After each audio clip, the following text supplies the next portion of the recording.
dressed in black and armed with Molotov cocktails. These protesters are preparing to once again take to the streets. In response, Iran's cleric rulers have ramped up a widespread and intensified crackdown on dissent, often with horrific consequences. The crackdown has left many with life-changing injuries, forcing some to escape Iran in search of safety and medical treatment. But even for those who've managed to leave, it's by far not the end of their struggles. Behzad is one of those paying the price for daring to demand change in Iran. The father of two was shot in the eye during one of the protests by the security forces. I was wearing a pair of prescription glasses. He fired and the bullet went right through the glass and into my eye. Everything went black. It was a paintball gun, the paintballs that the Islamic Republic use. There's no paint inside. It's basically pressurized plastic, and they're used specifically to blind the protesters. Behzad was helped by other protesters to escape and hide in a nearby apartment. One of them was a nurse. She helped clean his wound, taking out the shards. And he wasn't alone. Hundreds were victims of the Islamic Republic's systemic targeting of the protesters' eyes.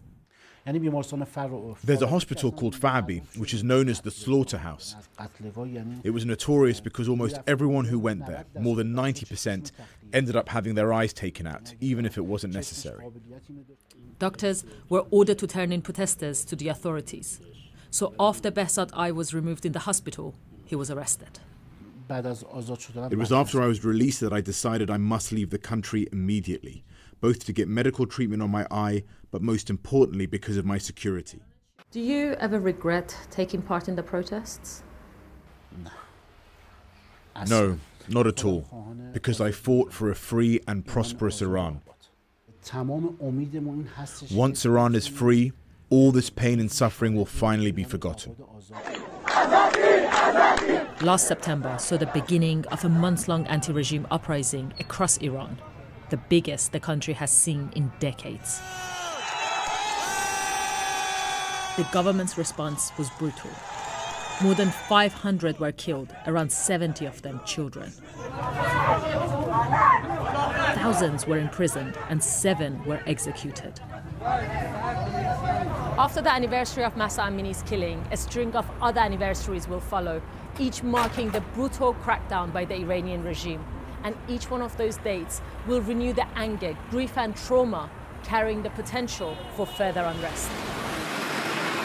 That is exactly what the Islamic Republic seemed to be trying to prevent at all costs.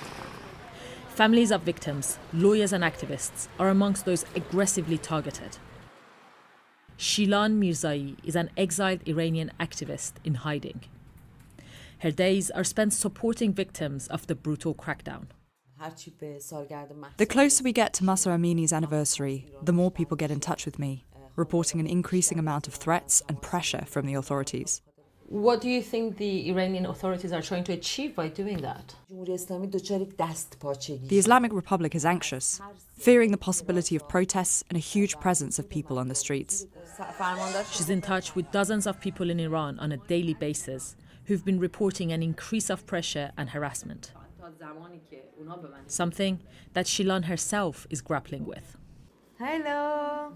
She's regularly threatened and harassed by the Iranian authorities, who recently sent her photos of her house and children. Their message is clear. Over the past year alone, my father in Iran has been arrested at least 6 times because of my activism. So has my brother and my little sister, who was threatened with rape. I want to say it loud and clear. I'm not scared of the Islamic Republic. Even if they kill my father, I will keep on fighting. I did ask my dad once, "Daddy, if you tell me to stop, I will." And he said, "Don't mind what happens to me, even in the worst case scenario. We can't speak out for ourselves, but you can be our voice." Sahar Zand, Sky News.